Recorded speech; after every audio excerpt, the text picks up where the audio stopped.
I have a deluxe figure here from Batman Returns in 1992. Rocket Blast Batman. Not one I don't think a lot of people are familiar with. Probably a lot less kids back then getting the deluxe figures just because they were more expensive and didn't really have a whole lot extra compared to the normal releases that I've been covering here. So I wanted to get this one. We can open up this brand new box and check it out fresh. See what this thing has. It has some sound effects and stuff. I want to hear what that's like. And the feature of the figure from Kenner, and we have an old Kenner kind of like advert that came with some of the bigger vehicle toys.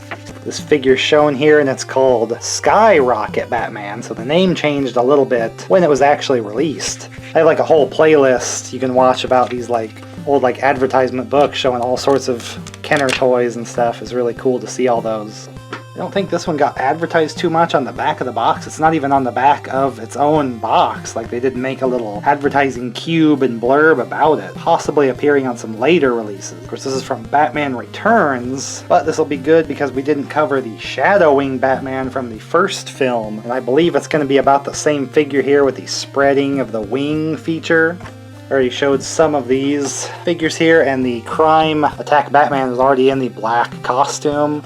So this one just kind of felt needless to be opening up and showing, since all it's going to do is lift its wings up. Here with this deluxe figure, we have that feature plus some more to check out. So again, a little bit of reusing, even though it's a deluxe figure, of the Shadowing Batman from the previous action figures for Batman of the first movie against the Joker. Here we have Batman Returns, facing off against the Penguin and Catwoman.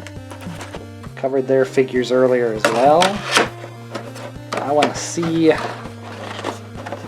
what this looks like. So we're going to pull this out here. Again, it's a big box for the presentation. I mean, it'd be really cool as a kid to get a huge, box Batman, even though when you open it up, just a little figure in the accessory here. Twist tied on the back. It is electronic. I feel like it could have came with a little something else here. Accessory. This is probably the problem piece right here, the strap that lets him wear the pack. This is what's always missing if you try to get this figure loose, which is why I just had to try and get a in-box sample to check out. So for your benefit, opening up a new one, so we can show Rocket Blast Batman here with the cape that has a bunch of holes in it, which is kind of weird. I don't think the Shadowing one probably has it. We haven't opened it here, but with the pictures on the back and just looking at it in the box, I think it has this. This is just from it being strapped into the deluxe box. Not sure what the hole puncture is there, so that kind of sucks just a little bit. We got the hooks we can hook onto his arms here. Interesting costume. Kind of a brownish gray. I don't know if that's coming through. And he has these little like red accents and markings too. So it's kind of the same figure as far as the legs and head. You do have a clip-on cape, but it's obviously a featured kind of cape to go onto the arms. But the arms are kind of part of the feature here. So they are a little bit different. Kind of push them down, and the leg squeeze will trigger the... They don't go down too much. I was expecting them to really stay down by his side, but they kind of already pop up a little bit. So there's not much to go up on.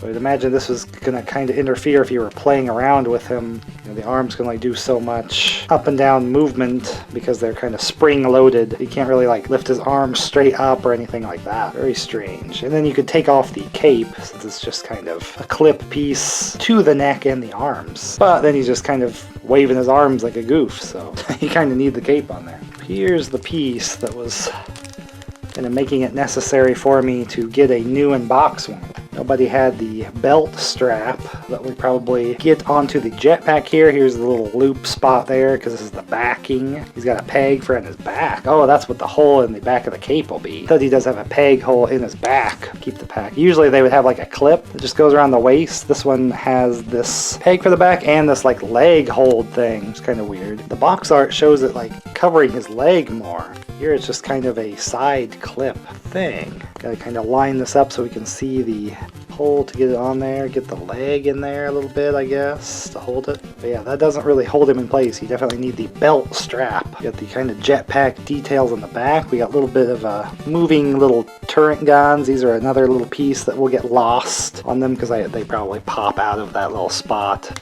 Yeah, those just pop right out. Just for kind of imagination and play that he's kind of shooting something. So let's get the belt run through there. Also, that's why the slits are in the cape, because we just have it in front or back that's going to interfere with the cape. So he's going to go in and through the cape and back inside. But then you got to do it through the pack as well. So this is a complicated one to set up here. Then we got to try and lace his belt through. It's very much more trouble than it's probably worth to screw around. Okay, so we strapped it all the way through there. Very elaborate setup. I guess the leg thing is probably what triggers the sound that you push it in, and that's going to set it off, which it also does his spread feature, so it's like going to be a takeoff. But of course the battery is dead in this thing, so we'll have to disassemble the whole thing. So we can access the battery port here, little screw, because I have some handy batteries right here for all these old toys and things that I've been showing here. Lots of 90s action figures and stuff. Gotta kind of replace the battery. It's going to be in here all screwed up. Dead. There they are. 2 batteries. You can see some corrosion. There's the 2 battery port. The fairly standard LR44s. They have a lot of different names. This one on the box, it says 2357A size batteries. Should be good enough. But we also might have to clean that corrosion bit off. We'll see if this works just as is first. Got a little diagram here, which side to do. Try these out. Okay. This is deafeningly loud. This is the loudest action figure I've ever heard, bar none. That loud rocket thing. So it makes like maybe like a chirpy kind of laser sound while you have it held in, but then when you let go, it activates that jet sound, and it's a long sound effect. It's just one long takeoff and flight noise. I thought this would be the noisiest figure to give a kid. Oh my. Okay, this is going to be annoying, but let's put him together all the way so we can fully experience how it was to have a Rocket Blast Batman figure back in the day. So the elaborate assembly, we gotta get the peg in the back. I hope I don't set off the noise. The strap will have to go in through the cape hole and the jetpack and come out the same way. Somewhat uncommon one. Don't remember ever seeing or knowing about it as a kid and wanting it. But it's kind of a cool one to add now just for the different look and wacky accessory bit and having that cape feature since we didn't open the Shadow Wing figure before. But we can put the little arms down and experience the Rocket Blast Batman as it was intended to be used all those many years ago. Here we go.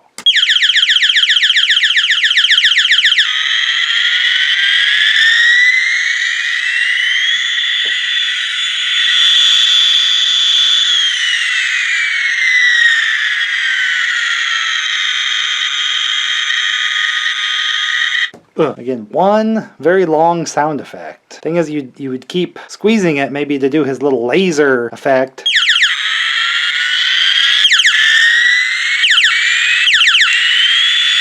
Ah.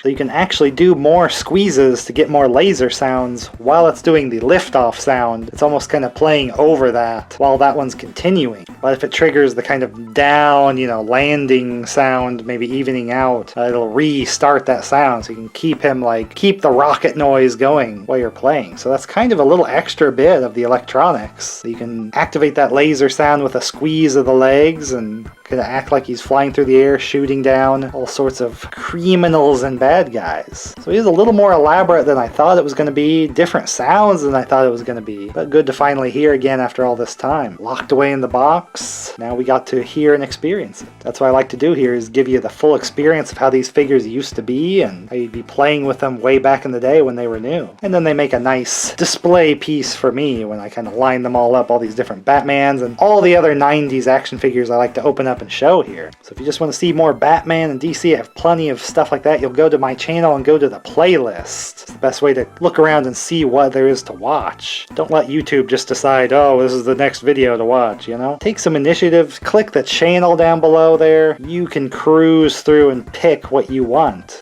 That way I get to see you in the next video. And it's time to blast off. Oh yeah.